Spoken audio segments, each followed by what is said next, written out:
Today we talk about one of the greatest fears everyone has in fertility: mix-ups. I'm Dr. Mark Amols, and this is Taco Bout Fertility Tuesday.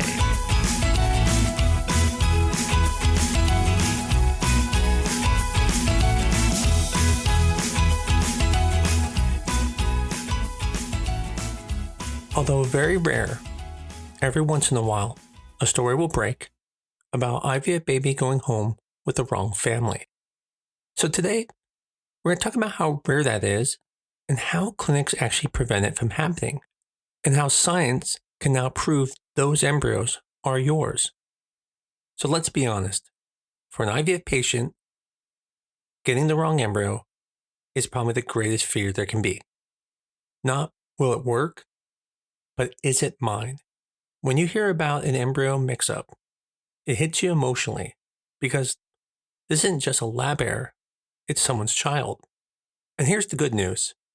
These events are extremely rare. We're talking 1 to 2 per million cycles. That's not common. That's a medical unicorn. To give you an idea of those type of risk, the chances of getting struck by lightning is 30 times higher. The chances of dying in a car crash in your lifetime is 10,000 times higher. Even the chances of dying in a plane crash in your lifetime is about 2 to 3 times higher. This is how extremely rare these mistakes are. Now, don't get me wrong, they shouldn't happen.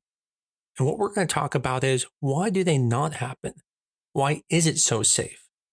One of the reasons this is such a rare phenomenon is because there are multiple safeguards that are occurring to prevent this. And when something like this happens, it isn't like one safeguard fails, it's multiple safeguards that fail at once. Any good lab should always have a double witness. Some of the things we do even have triple witnesses. This means that 2 people verify that step, that is the correct patient and the correct embryo. Even before the process starts, one of the first things that happens is they go and they make the dishes and they verify the names. Then before even starting the retrieval, they verify the patient, they walk in the room, and the patient verifies themselves, and 2 people verify that that is the patient. Now, during the retrieval, only that patient's eggs are being worked on by that embryologist. And the eggs are put in a dish that was already labeled by that patient, that was already verified by 2 people that it was the correct patient.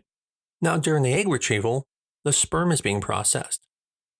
At that point, when the sperm is given, labels are made ahead of time, then the patient will give the sample, hand it over to the andrologist, and then the andrologist will either check some type of ID and then verify with the person that the sample is theirs. That goes into the container that already has their label, and then is processed. Some labs will even use color coding, so that way if they have more than one patient, they will have different colors to help them know this person always stays blue, this person always stays green. One thing that clinics do to help for safety is they stagger patients. So instead of 2 people giving a sample, only one person is given a sample, let's say every 30 minutes. This allows the andrologist then to work on one sample at a time, and different people are at different steps. So when one person is in the centrifuge, the other one might be in a part where they're processing it in a different way. However, just like in the IVF lab, every step is verified. And it's not just verified, it's documented. One interesting thing is some methods, such as the Zymod chip, allow the sample to never move from where it was processed because it's just one step. You put the sperm on the chip, and then at that point, the sample is removed from the chip, so it never actually moves anywhere. This keeps the chain of custody very minimal. Now, after the retrieval, what happens is, again, the petri dish with the patient's name on it is then put in the incubator, which also usually has the patient's name on it. Now, in the past, most clinics used to have these large incubators where multiple embryos would be inside the incubator. Today, most clinics are going to bedside incubators, which are very small, and usually have individual chambers. Now, at our clinic, every single patient gets their own chamber.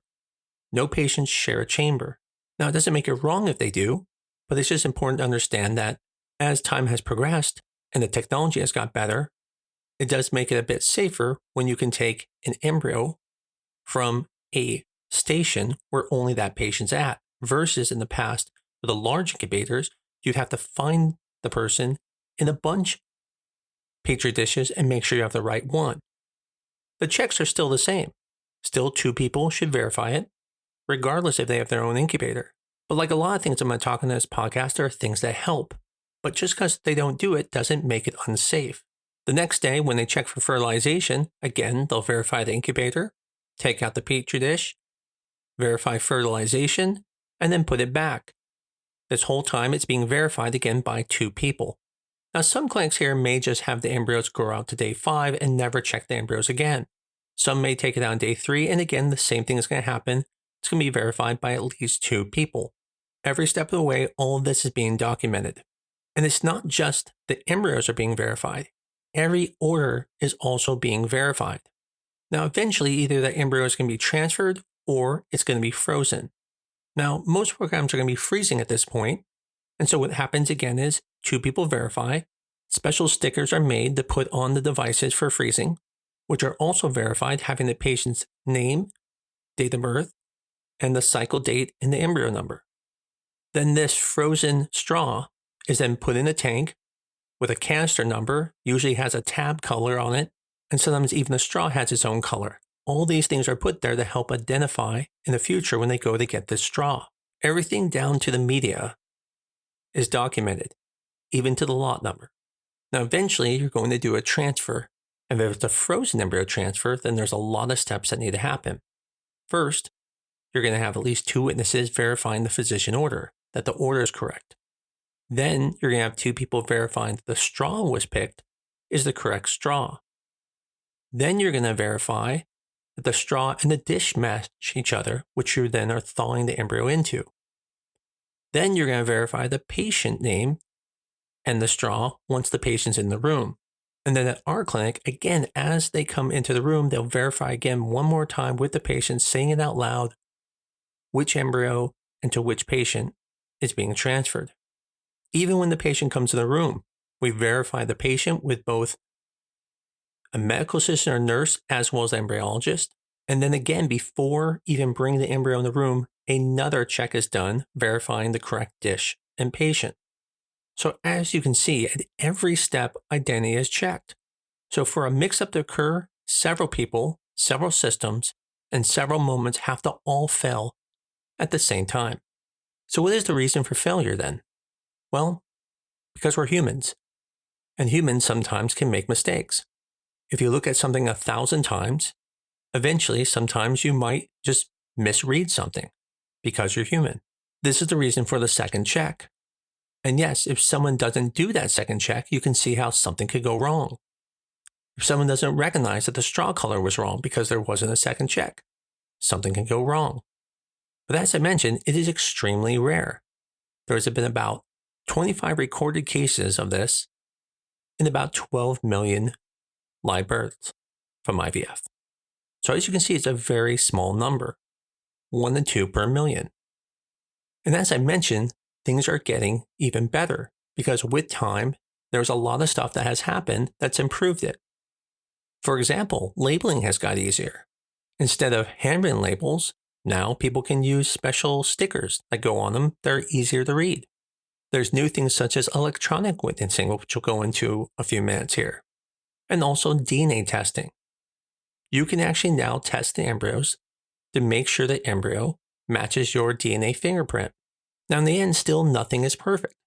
Certain companies that do allow for identification of DNA testing are going to be like iGenomics, Cooper Genomics, Luminary Genetics, Genomic Predictions, and several other PGT companies. Now, keep in mind, parental origin usually does cost extra money, but for some people, it may be worth it. Now, I mentioned a minute ago about electronic witnessing. So as I mentioned, human witnessing is the gold standard. Every clinic should have 2 embryologists verify every step. This should have no exceptions. Electronic witnessing is kind of like having another person verify. Now, there's different types out there. There's barcode systems, There's RI witnessing, which uses RFID tags, and then there's AI. Now with barcodes, just like you would think, every single dish has a barcode. They click it and it just verifies that that's the correct patient.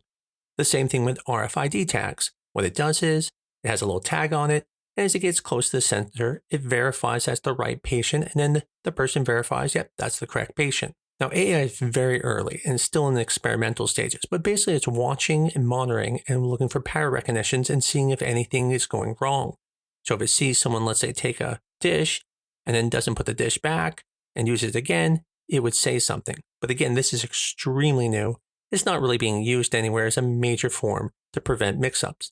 Now, if your lab's not using electronic witnessing, don't be worried. It's still new, it's not the standard of care, and I don't think a lab would be bad for not using it. But I do believe it's going to be the future of fertility, and I eventually think when we can figure out what's the best one and which one's going to have the best utility, it will become an eventual standard. The problem still lies in humans. If you label the dish wrong, it doesn't matter how many times you put a barcode and you check it, it's always going to check correct, even though you put the wrong sticker on it, which would then have the wrong patient. This is why 2 embryologists verifying every step is always important. Now, here's the truth about witnessing systems. They're very new to medicine, and they're becoming more common. But the thing is, we just talked about that the error rate is so low that's going to take time to even find out if these are really benefiting. Personally, they worry me at times because as humans, when we rely on other systems, we sometimes get a little bit lazy and don't verify our own because we think, oh, the system's going to catch us. And that's something that can never happen. As I mentioned, humans always need to verify it, and it always needs to be a double verification, if not even a triple verification in certain situations. At our clinic, anytime we do a PGT-M case, which is for a monogenetic disorder, we always have 3 people verify the embryo that's being selected. And this is because it's a high-stakes situation. Putting back the wrong embryo not only can cause the pregnancy to maybe not work, but it could potentially give a baby some disease. And so in that situation, the risk is higher, and we add another verification. So in the end, if a patient doesn't have electronic witnessing, it doesn't make them a bad clinic. A clinic is not unsafe just because it doesn't have that. But what they have to have, and would make them unsafe, if they don't have strong double witnessing, if they don't have good labeling, or they don't audit things, or they don't have really a culture of safety. I anticipate in the next 10 years, we're probably going to see it very common to have both double checks as well as electronic witnessing systems. And I anticipate it's going to be a hybrid. I don't think one's going to win. I think eventually it's going to be something like AI and barcodes or AI and RFID. So the point is, the goal of this podcast was to help reassure you that the chances of something happening are very small, even though you just heard about it in the news recently. Now, there are exceptions to this rule sometimes. For example, in InfoCell, we call IVC, the patient is always its own incubator. So there's actually 0 risk of a mix-up because what happens in IVC is the patient goes through a retrieval, only that patient's being worked on, the eggs and sperm are all put together at the exact same time, put back into the patient, where she will then culture it in the InfoCell pod. Then she comes back in 5 days, the pod is opened, the embryos are taken out and transferred into her. So the embryos actually never leave her custody in that way. So there are some clinics that do have just one embryologist, but because they're only working on one patient at a time, and because the sperm and egg never come in contact with another sperm and egg because there's never another patient and goes back into the patient before another patient comes in the room, there actually is no chance of a mix-up because there's only one patient in the building at a time. If you're not familiar with IVC, that will be a future podcast.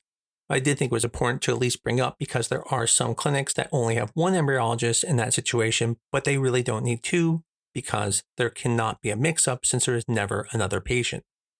The goal of this podcast was purely to help reassure you. If you ask me, is it possible? Yes.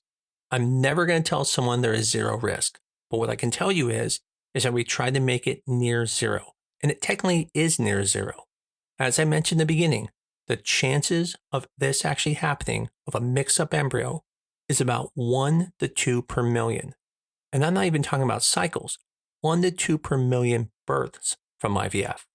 That means dying in surgery is 1,000 times riskier than an IVF mix-up. That means getting struck by lightning in your lifetime is 50 times more likely. And the most shocking of them is that your lifetime risk of dying in an airplane crash is at least double the risk of an IVF mix-up. Just like you, we want that number to be 0, but it's pretty close. And although no one can ever say there's a 0 chance of a mix-up, what we can tell you is we do a lot of things to help prevent it, and you should feel overall reassured. Hopefully this podcast helped reassure you. I probably didn't cover every little thing, but I tried to cover most of the stuff so people can understand just how rigorous the checking is. I can assure you that it is one of the most important things in the lab. If we ever have an embryologist or someone who doesn't have the skill set to constantly keep checking these things, we wouldn't keep them. No one would. This is probably the most important thing when it comes to an embryologist is verification. And hopefully I was able to explain that today well enough that you feel more reassured that your embryo is your embryo. And like we talked about, there are several things you can do, such as even testing embryo for paternal genetics, if that helps you even more. Just like we're more improved today than we were 10 to 15 years ago, I expect the next 10 to 15 years, it will even get better. It will never be 0, but it's going to even get closer and closer to 0. If this podcast was helpful for you today, or maybe you know a friend who's going through IVF and is worried about these things, let them know about this episode. It might help relieve some of their fears. As always, if you like this podcast, give us a 5-star review on your favorite medium, tell your friends about us, and most of all, keep coming back. I look forward to talking to you again next week on Taco Bout Fertility Tuesday.